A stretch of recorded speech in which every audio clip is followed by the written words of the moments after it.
Hello, everyone. My name is Reginald Maddox, and I will be speaking to you today about de-escalation. This is going to be a short course just to kind of give you some insights about de-escalation, maybe add some tools to your tool belt when you're dealing with the public, you're dealing with individuals. And sometimes when it comes to de-escalation, it's always good to have a little bit of a refresher. We do offer a full course if you're interested, and we'll have the information in the end of this video for you guys to check out. So for right now, let me go ahead and start my screen share for you.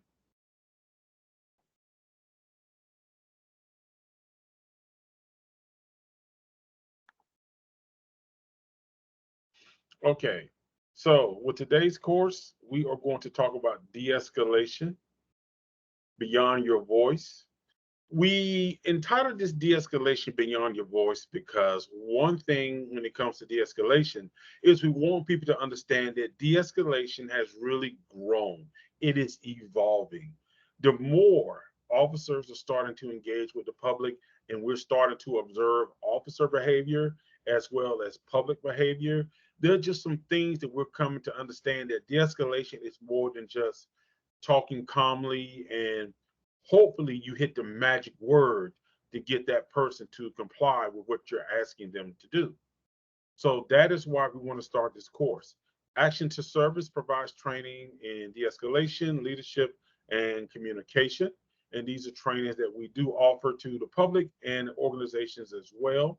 So we're going to be doing these webinars more and more, these little short courses, just to share the information and also get people to hopefully expand their knowledge, and the information that we share here, we hope will be beneficial to you as you are performing your duties daily.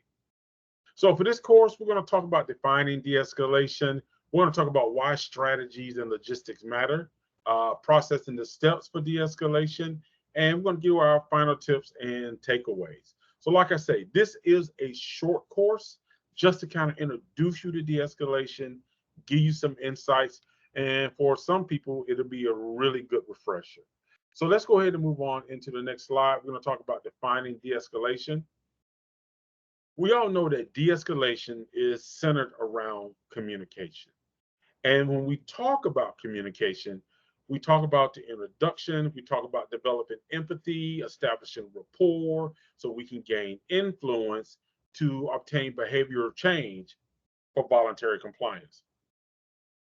When we talk about gaining showing empathy and developing rapport, I noticed that when we talk about that in the behavior stairway model, oftentimes we don't talk about how do you get there? How do you get from introducing yourself to hearing that person talk and developing empathy? One of the things I like to refer to is determining, is this person speaking from a physical standpoint or need or an emotional need? So which one are you dealing with? And this is going to require you to really understand what de-escalation means. Now, de-escalation we're presenting here is from the Department of Justice, and it basically says that de-escalation refers to the range of verbal and nonverbal skills used to slow down the sequence of events, enhance situational awareness, conduct proper threat assessments, and allow for better decision making to reduce the likelihood that a situation will escalate into a physical confrontation or injury, and to ensure the subject the safest possible outcomes. Because ultimately, we're looking for both sides to go home. At one point in the officer community, it was pretty much, at the end of the night, I need to go home.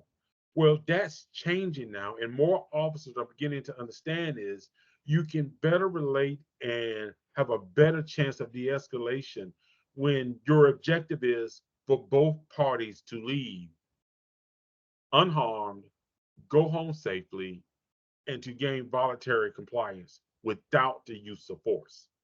That is the objective. Now, when we talk about de escalation, we have to be realistic. Yes, de escalation does mean you're going to try to calm the person down to gain voluntary compliance. You want to get that behavioral change so they're listening, they're speaking to you in a rational, they got rational manner, they got logical thinking. But the other thing is, sometimes people don't consider the fact that every situation you're not going to be able to de-escalate. It could be because of that person may have a medical condition. It could be because some form of substance intoxication, and that could really affect a person's mindset to truly comprehend what you are asking them and how their behavior or actions can have negative consequences. So we have to be mindful about that. And keep in mind that now this is the world of videos. So everybody has a video, their cell phones, eyeglasses now have cell phones. So there are 1,000 ways to record you. But one thing that sometimes don't come into play is, when does a person start recording? Does that recording start at the midway point of the interaction? Not too often do we get people recording from the beginning that shows the negative interaction from the subject or suspect, only when the officer has to use his last resort, which is use of force, to get that person to comply. Now, that doesn't apply for all cases, but it goes both ways when it comes to recording. So when we talk about de-escalation, one thing I like about this definition, and something we're starting to see in more definitions, is the fact that it's mentioning a range of verbal and non-verbal skills. De-escalation does require a range of skills. No two situations are going to be exactly alike. Officers have to be able to understand that they may have to modify their de-escalation tactics and strategies to gain verbal compliance. When an officer is unwilling to adapt their strategies and tactics, more than likely, they're not going to be able to de-escalate that situation. Either they're not listening, they're not considering their verbal or non-verbal cues themselves, not only that of the person that they're dealing with, but also the officer. Egos come into play. Egos of the officer as well as the subject or suspect. So we have to be able to adapt our strategies and tactics in order to gain de-escalation properly. I think sometimes people think that de-escalation is a 5-minute process. It's going to vary upon the situation. There's going to be times where it's 5 minutes, 10 minutes. Other times it may be 30 minutes to de-escalate a situation. It may be an hour. So it's really going to depend on the situation. Previously, I mentioned physical versus emotional. To gain empathy, in order to establish rapport, you need to understand when this person is speaking, where is their tone? Is their tone geared more towards, I'm upset that I had $1,000 stolen from me, but is the majority of their tone geared towards the fact of, emotionally, I'm upset because this was my best friend. This is somebody I knew for 15 years. This is somebody that I respected. So there are different things that come into play when we're talking about de-escalation, when we're talking about understanding what this person is really dealing with. So it means the officer not only investigating, trying to resolve it as quick as possible, but really trying to make that connection of, is this person speaking physical? Is their main concern the fact that I lost $1,000? How am I going to pay my rent? Where is this money going to come from? Or is there concern that emotionally I feel betrayed? Emotionally I'm hurt because this person slept with somebody else. So listen for the physical or the emotional. And sometimes a person will have a physical tone and emotional tone, but you have to listen to determine which one is the subject or suspect putting the most weight on, to kind of help you understand their behavior. If you fail to do that, you may end up finding yourself not able to really establish rapport or gain any influence to get the person to comply with what you're saying. So now let's move to strategy and logistics. And I think sometimes when officers are responding, we don't always consider our strategy and logistics. Sometimes we feel to just pounce. Like there are some organizations where security officers believe we need 20 of us. And it was a simple call of somebody displaying suspicious behavior. We don't really have enough information to determine if this person was just somebody who went into a place, they got to use the bathroom real bad, so they're pulling on doors, doors are locked, They're not trying to create it. They're not trying to commit a crime. They're not thinking about a crime. They're just trying to do something. Maybe they're in a rush. They left home. They're rushing to get something. They got to get back to work. And they're just thinking like, oh, I'm in the wrong building, the wrong place. So there are different things that can give the impression of somebody being suspicious or behavior being suspicious, but it's our job to investigate to determine, was their behavior actually suspicious in regards to this person is looking to commit a crime, or was this person just inadvertently in a situation to where their appearance did not match the reality of their intent. So when we talk about strategy and logistics, we have to think about the officer. You know, when an officer gets a call, that's going to determine their strategy and logistics. And an officer already be thinking, okay, here's the call, this is what I got. Keeping in mind that once an officer gets on the scene, it is highly likely that the information you got from dispatch or from the caller or the witness may not be accurate. So that could change. So you have to be open to that. Officers normally listening for elevated voices, tones, and words. You may arrive on the scene and somebody is upset, they are angry, but it does not mean that they are the suspect. This could be the victim. And sometimes officers will place their strategy and logistics center around the victim and making the victim feel more like the criminal. Scene activity, we also pay attention to that. That can heighten us, that can make us sort of elevated in our thoughts or ideas. So we need to be mindful that when we're looking at the scene activity, what exactly are we seeing? Is this going to play a part in maybe our adrenaline bumping up? Maybe we're calling in for backups and we truly don't understand what happened, but it's not to be ignored. Also, perceived or observed body language. You know, when officers pay attention to these things, they're gathering information about what's going on. But sometimes we're gathering this information, and just as the witness or the dispatch, when that call is given to you and the information they have given to you, sometimes the information we get on the scene, things we may pick up, may not be entirely accurate. And that may lead us, you know, to sort of make rash decisions or judgments without really getting the intel that we need. At no time should you abandon safety practices. I am not saying that. I am not saying that you should go in to any scene being lazy or being non-observant or not paying attention to what's around you. I'm simply saying that when you go on the scene, think about what you're saying and then always be open to the fact that there could be an explanation outside of what you have perceived the situation to be. Because when we talk about strategy and logistics, we have to think about how this plays a part with the subject or suspect. When a person is labeled as being a suspicious person, for example, and say, hey, I saw this person and they're in there and they're pulling on doors and I don't know what they're doing.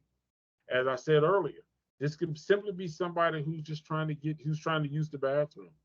This could be someone who thought a building would be open and the building is closed. But when they see four officers coming down the hallway from one direction, two or three officers coming from another direction, making a beeline towards them, would that not sort of elevate a person's heart rate? Their adrenaline is going to kick in a little bit.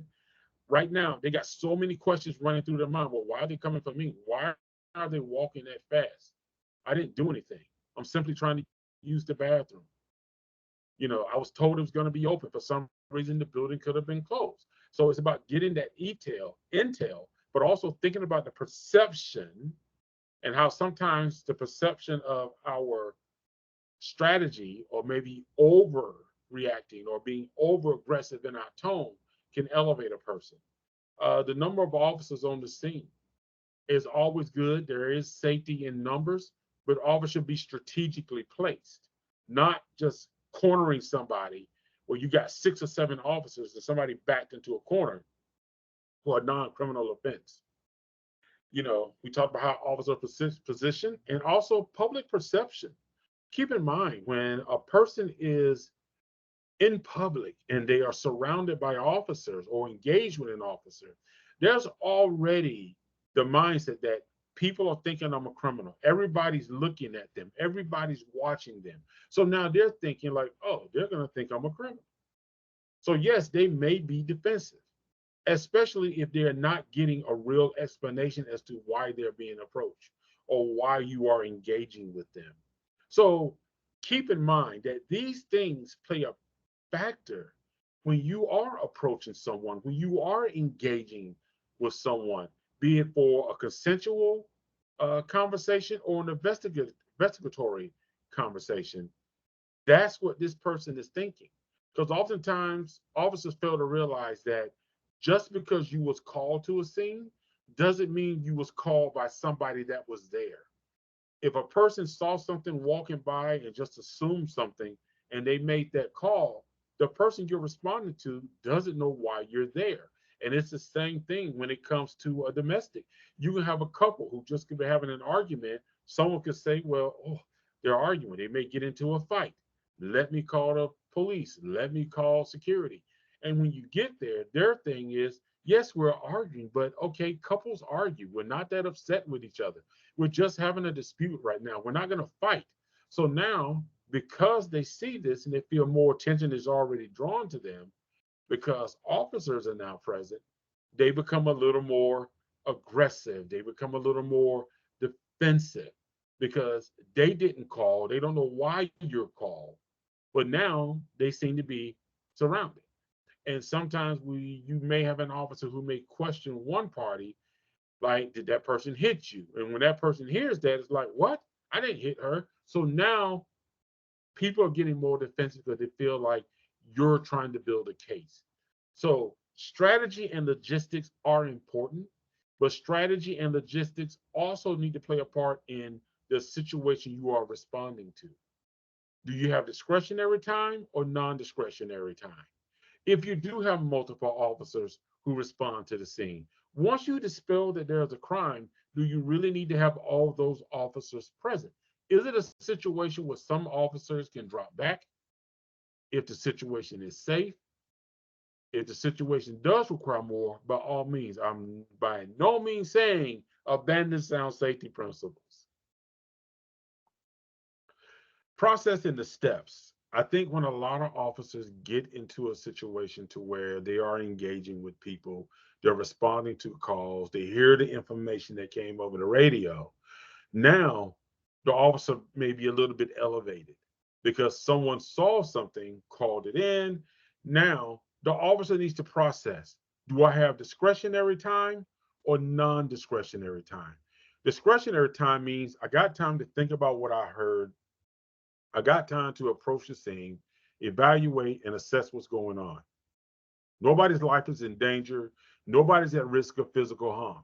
I have discretionary time versus non discretionary time to where there is a high risk of bodily injury or loss of life. So you have to act and think more quickly.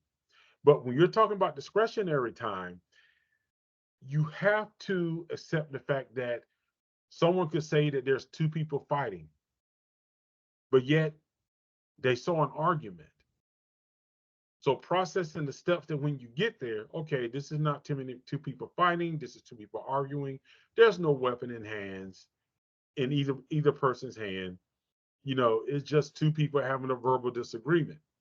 Or it's just a person that just maybe someone who has a mental disorder and they're just sort of talking out loud and speaking, but a person assumes that this person is a threat, concerning, because they don't understand what's going on with this person. So, processing the steps, you need to take time to process what my actions are, what resources do I need? Do I need a crisis intervention team? Do we need the fire department? Do we need the police department? Do I need additional officers? Too often we run into the situation to where officers hear the call, they become the impulsive officer, and they're not processing the information. They're not processing the steps in order to de-escalate the situation. If someone calls and says, hey, there's a homeless person in the bathroom, okay, if that person walked in the bathroom when somebody else was in there and that person literally was in there 5 minutes before, walked in the building and walked out and made the call, do you stop at the front desk and say, hey, did you see a homeless person come in? Ask questions. You got discretion every time to determine, is this actually a homeless person? Is this somebody that's aggressive or problematic? When an officer gets on the scene, do you just rush inside the bathroom, close the door behind you to confront the person? Or do you wait for a cover officer? Do you hold the door open, prop the door open, talk to the individual, try to determine what's going on, why are they on the property, do they have legitimate business there, have they been there for maybe an hour or two doing work? Oftentimes people look at someone and because of the way they dress, they assume that they're homeless, but that does not always be the fact. Like we said, information is one thing, intel is something else. The impulsive officer will normally escalate a situation because they're not thinking things through. They're simply reacting without processing the information nor the steps to possibly de-escalate the situation. All right, guys, like I said, this was just a simple short course.